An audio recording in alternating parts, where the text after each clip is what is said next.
The instant dawn's first light brushes this untamed realm. The savannah's king stirs and rises, walking the perimeter of borders no eye can trace.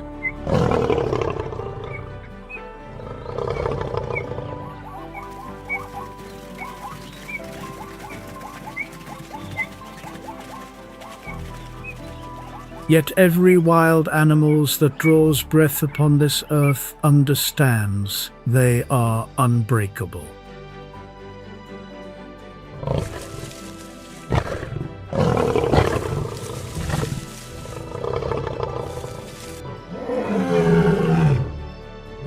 The thunder of a prime male lion's roar ranks among the most commanding sounds on the African savanna.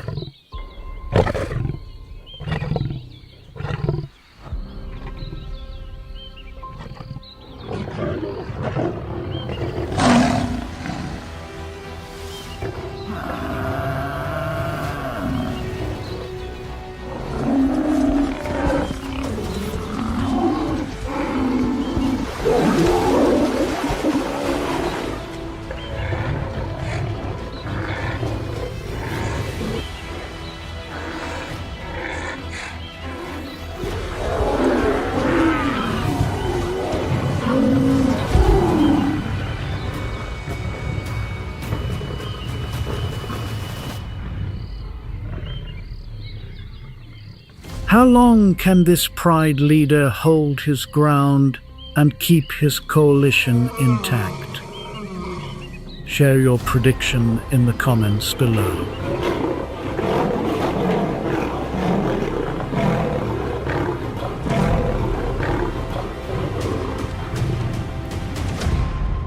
As we move toward the lion pride's defining last battle, and here, across the grasslands, where the lion holds absolute command, the cheetah carves out its existence by entirely different means, through velocity, and through an exceptionally honest reckoning with its own boundaries.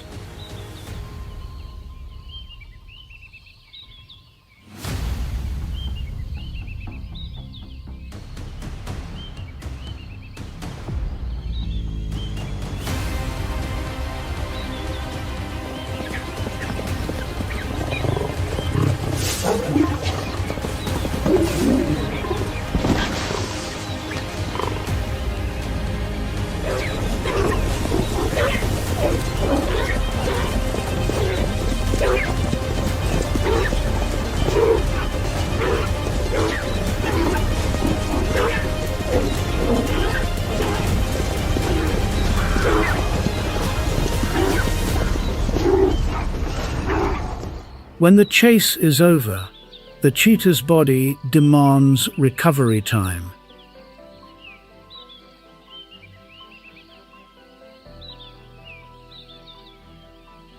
And that window is when this predator is most exposed.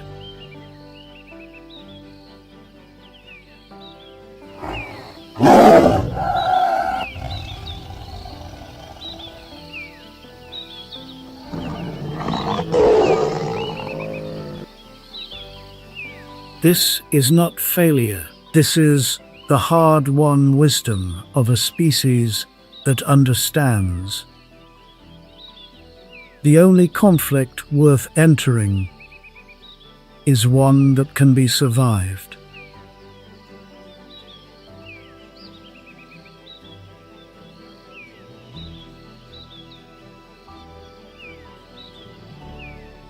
This is the survival arithmetic of a creature lacking the power to fight, but possessing the speed to never be truly beaten. And this reality carries a further consequence. No meal on these plains belongs to the cheetah alone. It is always partly owed to another. a condition this animal has come to accept as an immovable clause in its agreement with life.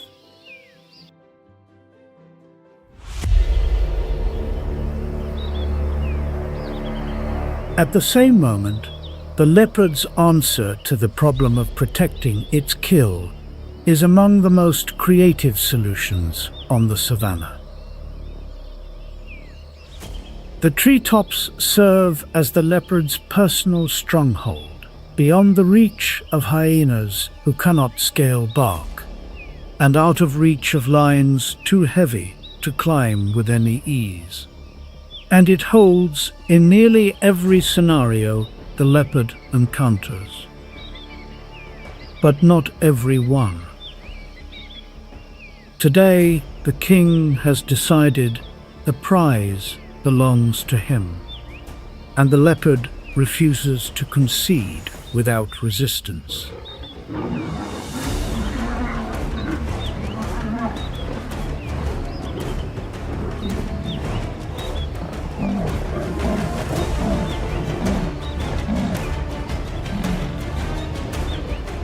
In this standoff, neither power nor speed will decide the result. Only something far more elemental. Which animal can wait longer? And which one's hunger is sharper? At last,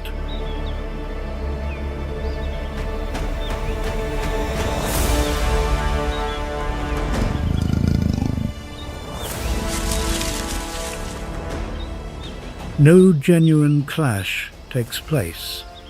The lion claims the kill without effort. The leopard surrenders the kill without surrendering its life. In the arithmetic of survival, that outcome is one this species can absorb. The leopard knows it. Another tree will rise on another evening, in another stretch of darkness, where the breeze carries its secrets differently.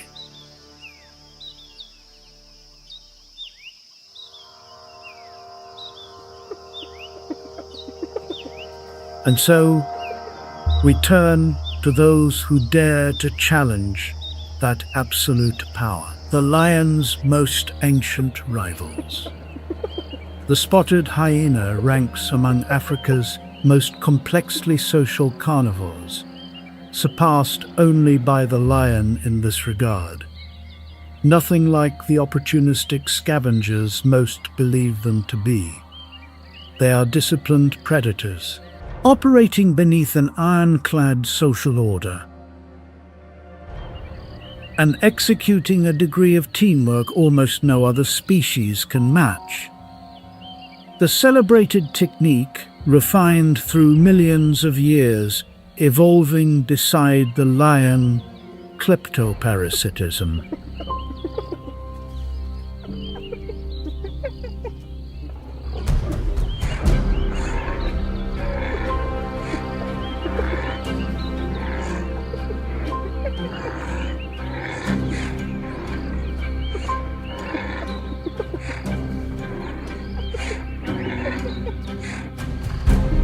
Taking what others hunted. The moment of pride of lionesses brings, but the signal has already gone out. Through odor, through the circling of vultures overhead, and through the countless cues that every creature on this landscape reads.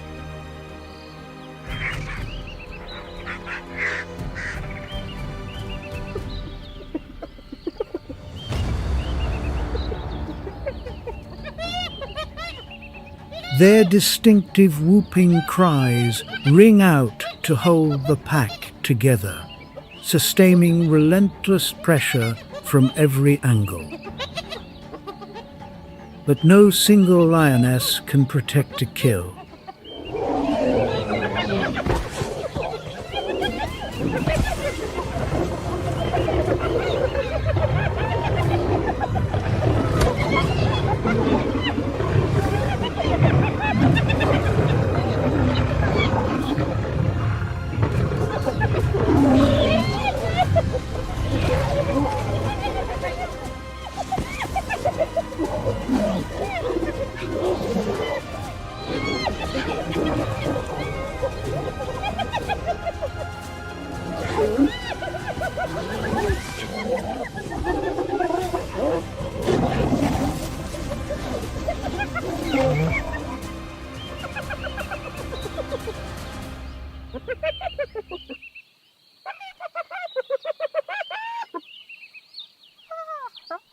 Everything shifts the moment a male lion enters the scene. A fully grown male lion, bearing a dense, dark mane, represents something categorically different from the females. The hyenas grasp this truth at the deepest possible level.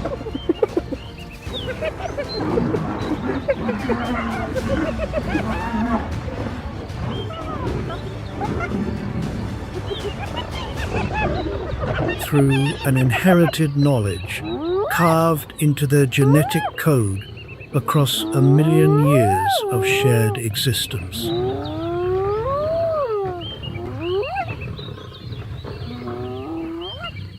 The kill is restored to those who made it.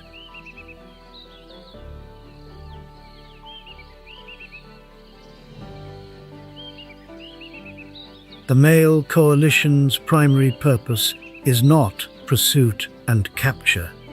Their function is to stand as a wall between the pride and everything lurking beyond the firelight. Every threat that might destabilize the pride, be it the hyena clan,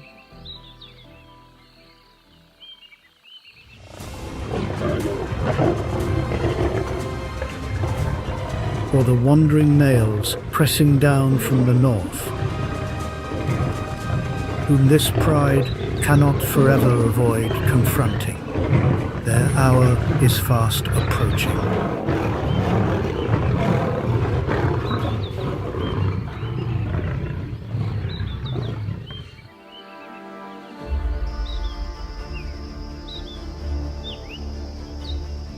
Unlike the big cats, the African wild dog runs its prey down through stamina and extraordinary teamwork.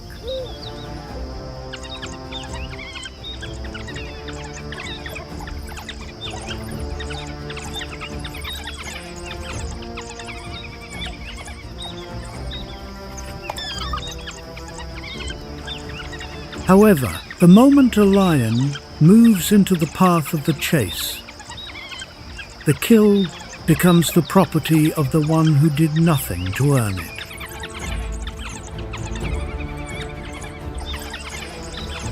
A defended territory offers no exemptions. For those who claim to be just moving through or focused on their own affairs, every being that enters must recognize who commands this ground. No blood is spilled, but that day ends with the wild dogs empty and hungry. And hunger, too, is part of the price the lion's presence extracts from every neighbor, until something more powerful than itself steps forward.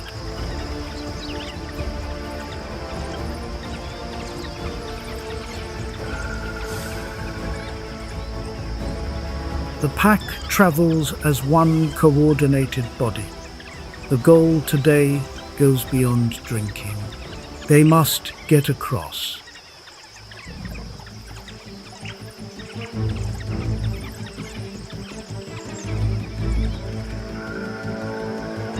Ten individuals, loud and tightly bonded. They have arrived at the crossing point.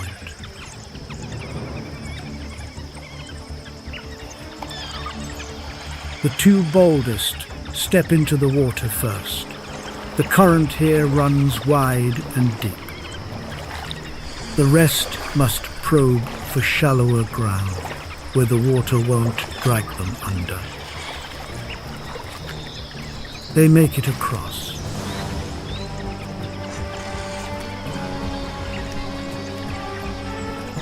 Something is tracking them.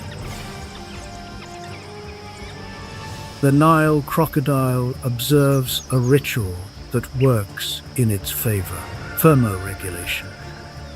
A full night spent beneath cold water pulls this cold-blooded animal's temperature down considerably.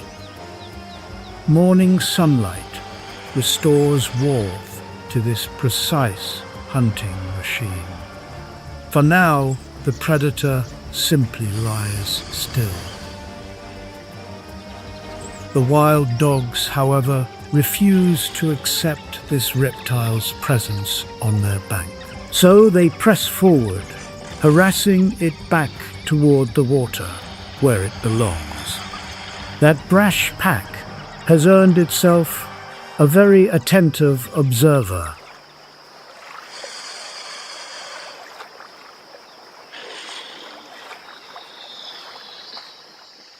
In this unforgiving realm, a lioness dedicates herself to shielding her offspring from every threat.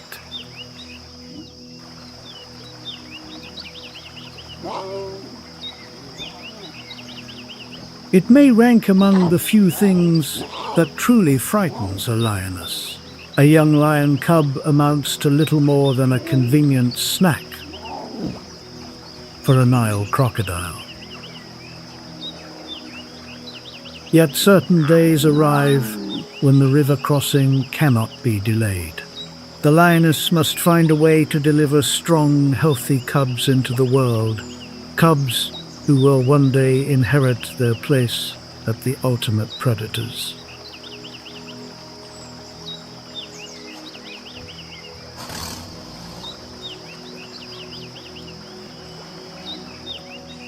Where the crocodile reaches the outer limits of its sovereignty,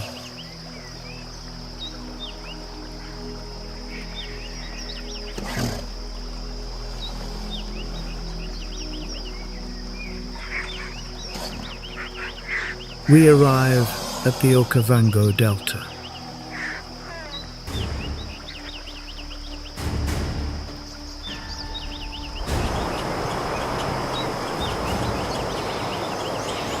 The flood waters have risen. The mightiest hunters of the river are operating at their absolute peak.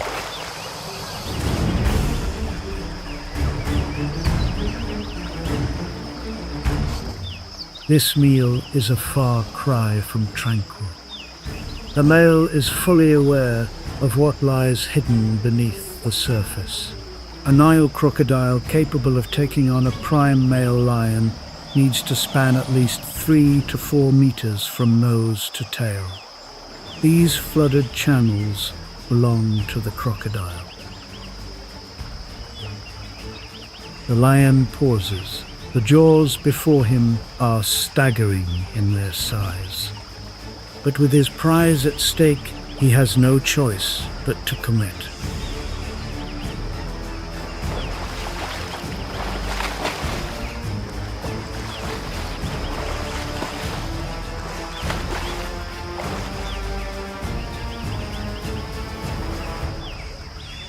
The young lion strains to pull the carcass free, but the crocodile will not relinquish what the river has delivered to it.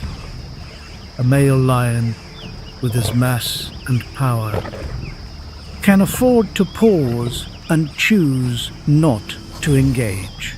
But what happens when the animal facing the crocodile has nowhere to go?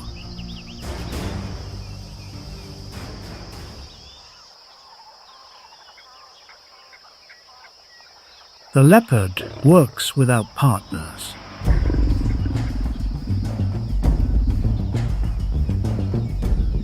In 95% of situations, this solitude is an asset. No other savanna predator can hoist a carcass, sometimes heavier than itself, 6 meters into an acacia's branches. A 38% success rate, the poorest among the large carnivores. What the leopard lacks in frequency, it makes up for in waiting.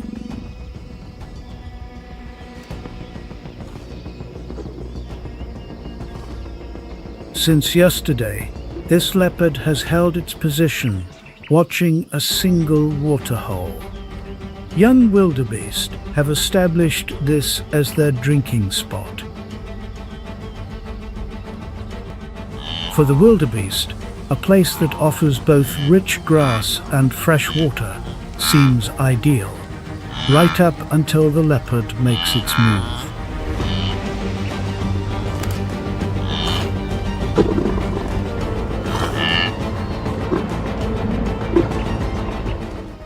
This female has survived 7 full dry seasons. She controls every square kilometer of this ground. Each visit to open water is a calculated risk. The Nile crocodile regards every animal that enters its stretch of river as a potential target. At this moment, though, the lion pride is preoccupied with something far more immediate than a leopard. A weakness they cannot see has begun to show. The pride's males can still hold the hyenas at bay after dark. They can still strip a kill from any rival predator. Yet every confrontation extracts a toll, not always a wound that can be seen, but the slow compounding of countless moments that push the body to its very edge. That cost announces itself in their scent, a language the nomadic lions can decode from far across the plain. And that is precisely what they are searching for, the exact moment when the old order is ready to fall.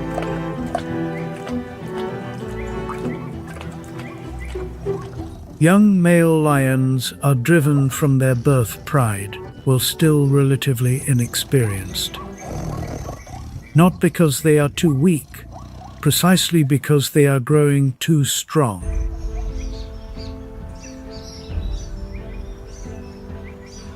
Strong enough for the resident a man can see others, which cannot be remembered. 14:10. Researchers have named the years that follow the nomadic phase.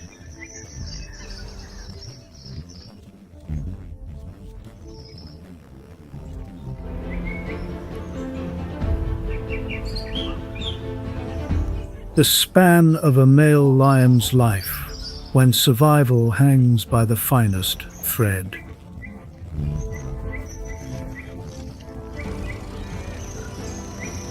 Only those who survive, particularly those who last long enough to find an ally, carry the qualities needed to one day displace the males holding the great prides. How often scent marks are renewed speaks to how alert the defenders remain.